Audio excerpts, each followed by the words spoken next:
Hi, everybody. Welcome to a very special episode of R&R's Ask the Expert. Mike Balzano, sometime employee of R&R, but always a friend of these two gentlemen as well.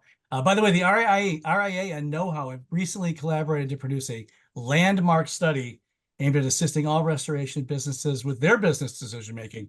It's called the R.I.A. Cost of Doing Business in Restoration Report, powered by KnowHow. Joining me are two leaders that made it happen. First of all, he's the CEO of KnowHow and someone who just gave a great keynote speech last week in Las Vegas at the experience that I witnessed, and a lot of other people, Mr. Leighton Healy. And also joining me, the RIA board member and co-chair of the RIA Independent Pricing Task Force, as well as a member, acquisition manager, and group facilitator at Pivot My Biz. Please welcome Mr. Anthony Nelson. How you doing, guys? Good, man. Good. Happy to be here. Happy to be here. Yeah. You're good to Yeah, have. Good to same, see. Mike. Good to see you both. I mean, I saw Leighton about 5 minutes ago, but I haven't seen you in a while, Anthony. So it's always good to hear your smart words. And let's start with you, Anthony, about the study. How did this start? Let's go to the beginning. What was the initial concept, and where was it all born? I was thinking about this morning because I knew this question was coming, and I think we're long overdue for a little bit of a history lesson on it because there's a lot of things that led to the point that we're at today. But if you were to go back into like a pivotal moment in time, it would be when Mark Springer authored his manifesto, which was Our Greatest Need, articulating the changes that needed to occur in the restoration industry in order for the industry to continue to remain viable, continue to remain profitable and interesting for new people to come in and kind of attract talent and keep the ball rolling. With that manifesto, that ultimately led to the creation of the Advocacy and Government Affairs section of the RIA. Now, within Advocacy and Government Affairs, that's a giant bucket, right? And no one individual is smart enough to tackle that whole mess on their own. And so we created a lot of task forces that fall underneath that Advocacy and Government Affairs. We have the Academy, which is focused on education. We have a task force specific to Canada for issues that are occurring in Canada, because the way that the two climates work is much different from the US than it is in Canada. We have a legislative task force that is tracking all the bills at a federal and state level. And then we have the task force that I co-chair with Ben Justinson, which is the Independent Pricing Task Force. And we're focused on making sure that restorers can charge appropriate market prices in their market, as well as estimating best practices, kind of a whole mess of stuff in there. And then this year, we actually created the Carrier Relations Task Force. And so I think like when a lot of people think about the RIA, they think about RIA as it was a decade ago. And that institution is gone as far as I'm concerned. And the institution, the phoenix that has arisen from the ashes of that is quite robust and working really, really hard on behalf of all restorers everywhere. Now, relative to the cost of doing business report, really the concept that started us down that track was, look, we have this construct of 10 and 10 in estimating. And we don't, we know that it's not right, but we don't know why, we don't know how, we don't understand any of that. And so we said, look, what are other industry associations doing to kind of address these issues around cost structures in their business? And, one thing we looked at was how the National Association of Home Builders does their annual reporting. And so we took notes from them. And then after kind of charting a course, we found out that we had far more questions to ask than just this solo question of 10 and 10 and overhead structures. And that's ultimately what led to the creation of the Cost of Doing Business report. All right, thanks, Anthony. Now we know that this was a collaborative effort between the RIA in partnership with KnowHow. Why was it important to develop the survey? I'll let you take that one, Leighton. Yeah, it's for both of you.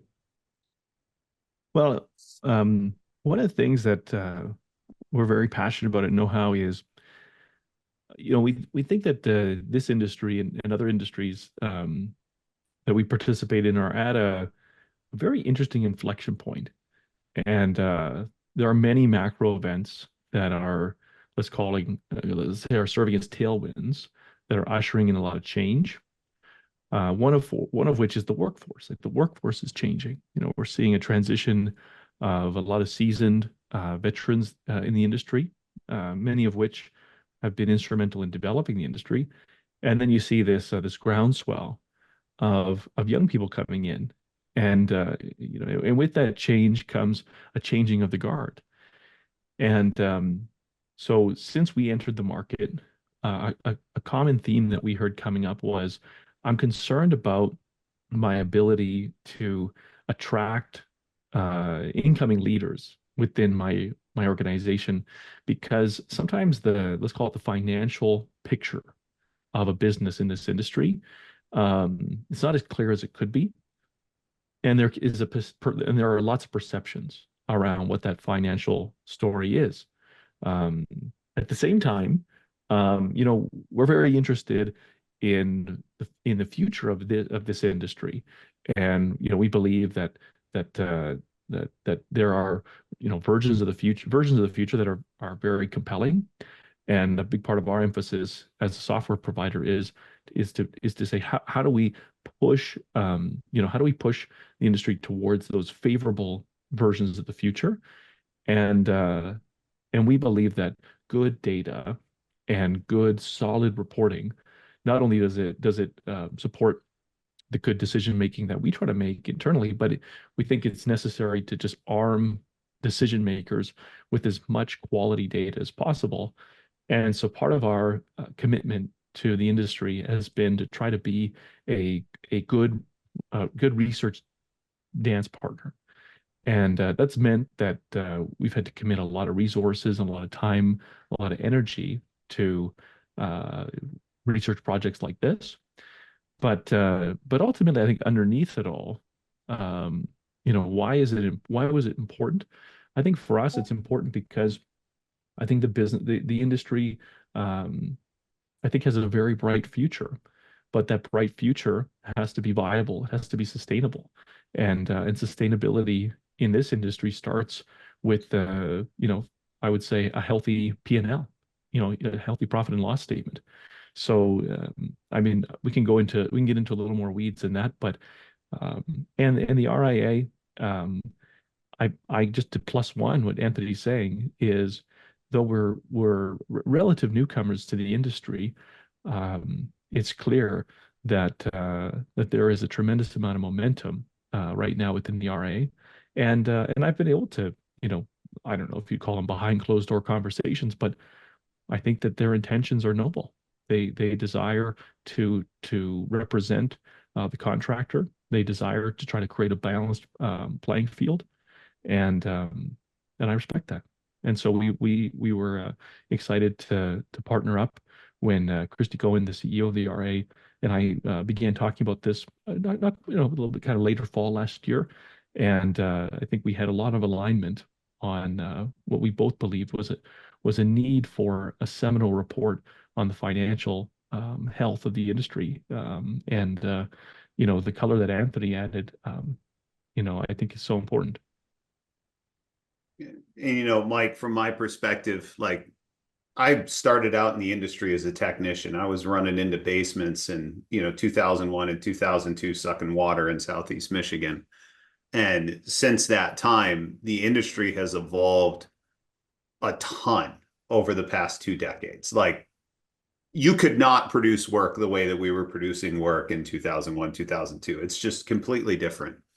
But, if you sit in a room and you talk with individuals that have equivalent experience or maybe even more than me, we have our own preconceptions about the industry, down to financial performance metrics, down to ideal structures, leadership, everything, right? But they're in these silos, right? Because our experience is only limited to our business. And there was no vehicle for continuity to drive all of those data points together to answer the question of, look, what is the true state of things from a numbers perspective within our industry? And, when we looked at others and how they're addressing these things, we found ourselves with just an overwhelming glut of questions. It just begged more questions than we could ever answer. And this is where we said, look, full stop. We've got to create something to go out and create a utility to serve our industry and inform our industry. Yeah. And one of the things I'll build on what Anthony's saying is, um, when I travel abroad, like you travel places in Europe, places in even in places like the Middle East and stuff like that. It's sometimes, as someone who lives in North America, it's surprising how liberally people just share how much they make and what their financial position is, and who they're voting for. Like these are things where I think traditionally people in North America are actually quite guarded about. Like, it's one thing to say, what do you do for work? It's another thing to say, and how much do you make there? I think most people in North America are a little like, oh, excuse me, mind your own business. Whereas for much of the world, that's just like standard, printed on my ID. It's like, this is how much I make. This is what we do. This is who I voted for last year. We're pretty guarded about that. And to Anthony's point, I think that for now, a leader in a restoration company might be accustomed to, say, going to the R.I.A. convention or going to, the experience last week, right? But for thinking about, Anthony, getting into the industry, that young technician, you would largely live in the silo of the company that you live in, that you work in, sorry. And so the financial picture that you're familiar with, I think, is could be quite narrow. And so I think that there's a need, but there's also an effort here to be able to broaden the horizons. And the hope is optimistic. It's that by doing so, companies will be able to understand against these benchmarks where they stand, and in hopes of them driving a more financially attractive outcome for their firm. All right, guys, let's get into the weeds on this. Leighton, what is the basic content we'll find in this study? And Anthony, what questions are the R.I.A. intending to answer in conducting the survey? So I can start with the content. And so you're going to see the report was written in multiple sections. And the sections won't surprise anyone who's, I would say, just kind of, familiar with, say, a financial statement in a business. I mean, demographics is where we start. I think it's important for people to understand, what was the participation like? What types of businesses participated, from regionally, kind of regional indicators to even revenue levels to, all those different types of indicators. And then from there we dig right into it. We look at revenue, we look at we look at margins and gross profits, and we get down into, I would say, some of the more Anthony kind of alluded to the fact that there are perceptions in the industry, and a lot of those perceptions, I would say, revolve around topics of third-party administrator work and what it looks like around this kind of concept of 10 and 10 that's so pervasive in the industry. And then we talk about independent pricing initiatives, and then finally we kind of look to kind of wrap up the initiative with how some of these companies are making investments in areas like, for example, education. And then there's, throughout the report, there are lots of, if you're familiar with the term, lots of Easter eggs, right? Throughout it, there's QR codes that allow a reader to access really high quality tools and resources that the R.I.A. has made available to members, and they're generously making available to the readers. There's opportunity there for them to dig deeper into some of the research. And then at the very end, the report ends with a very concise summary of the questions that were asked, so you can understand, okay, what was kind of this, let's call it this, the summary of the survey itself. So all of that, is compressed into a little over 60 pages. So it's a robust report. And from the R.I.A. perspective, I always look at, there's a dichotomy that exists between intuition and data. Mm-hmm. And when you get a bunch of restorers in the room, the intuition's baked in, right? You get a couple cocktails and you sit around the table and you talk story, and the intuition flows pretty freely. But, as an industry association, we were very much so lacking in that data component, the confirmation of what the intuition was telling us. And some of those things that we believe actually turned out to be false, right? And, for us at the RIA, it's really, really important to make sure that we're charting a course and planning our initiatives around the best interests of all restorers. And so in doing that, we needed a variety of different data points, not just the 5 to 7 that sit on a committee or the 5 to 7 that sit on a board, but hey, what is the collective consensus of the restoration industry seeing from a data perspective that can inform our strategy? That's excellent. And it seems like really, I mean, it's just been, we've heard whispers of this the last few weeks, and it's already got great reviews and people are excited about it. Let me say, we know why the study was conducted now. We know how it was conducted. We have the results. The big question is, how do these restorers receive the benefits from it? And how should they use the survey in their businesses moving forward? I mean, I've been through this thing probably a dozen times now, because I was involved in the review process, and then obviously the final document got published, and I went from editing mode to, okay, let's look at the data through a new lens and say, all right, what's meaningful here? What conceptions did I have as an individual that I'm looking at and going, dude, you were dead freaking wrong. Like, it's time to change the narrative in your own mind. And so when I look at the utility of what the cost of doing business report can provide to an individual restorer, it's a wealth of data.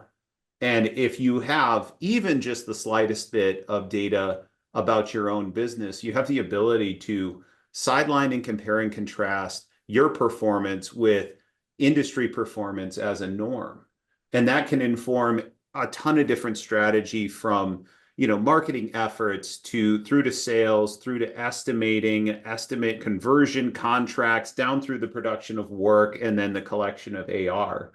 And as well as some other ancillary benefits of informing you of how you should be conducting talent development, hiring, like, are they inside? Are they outside? Should we go find them? What the overhead structures look like? What's normal versus what's in your company? And all of this is covered within the cost of doing business report. And so just anecdotally, from my perspective, like, I can't put it down.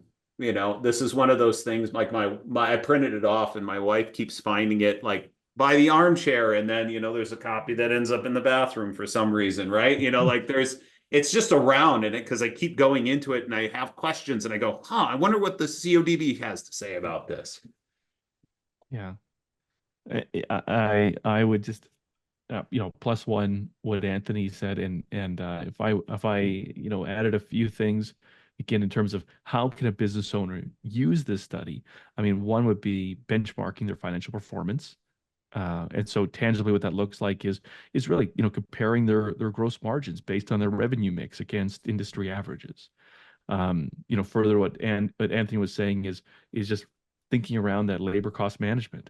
Just reevaluating, for example, how they classify certain costs, like project managers, right? Do you put them in COGS? Do you put them in OpEx? Like, where do you put, and so I think that there is just some norms that Anthony was referring to that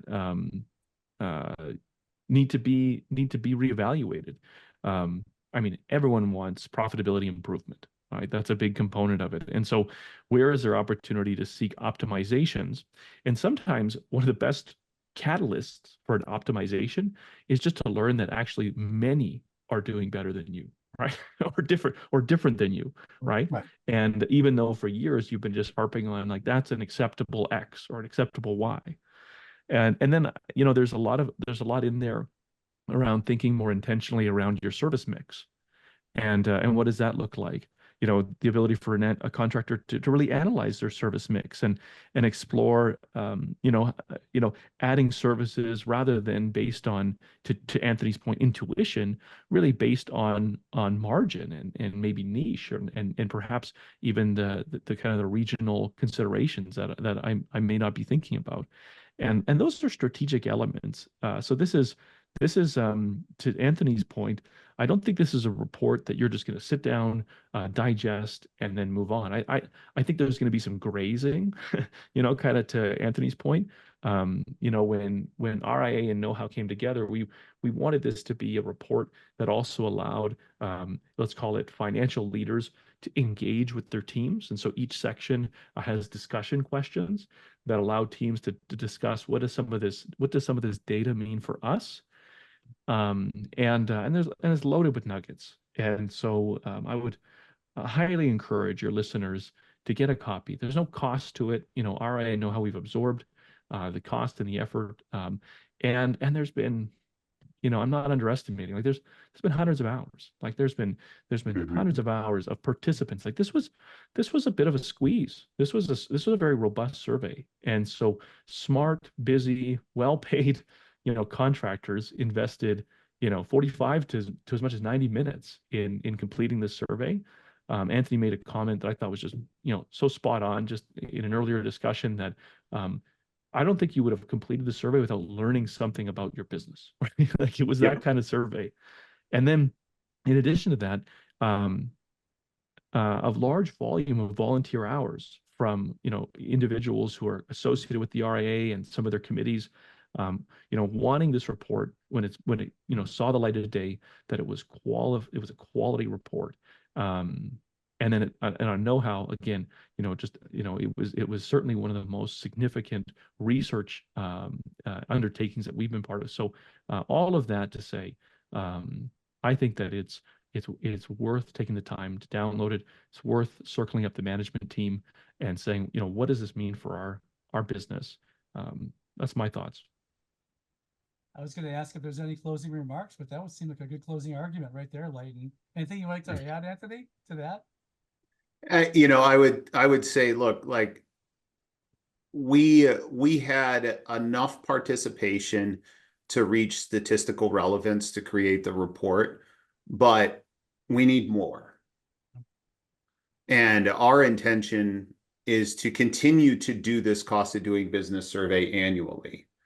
And so my ask of any restorers out there who download it and find value is, look, be a good steward of that value and reciprocate next year, participate next year.